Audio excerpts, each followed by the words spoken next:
But what ReSharper is telling me right now, actually, is because I introduced this line here on line 1, I no longer need to write system dot in front of everything. In fact, if I remove this and I just start typing console, notice how nothing comes up.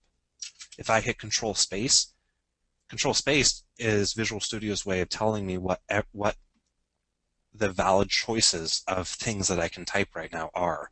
And there's not a whole lot of them. However, by introducing system,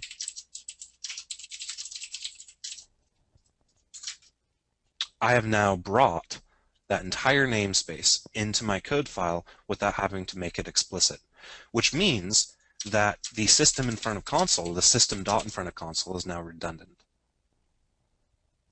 So you can think of namespaces like folders, and by saying using system, I have copied everything from the system folder into my program.cs file, and I'm allowed to use it without having to be explicit about where these types are coming from.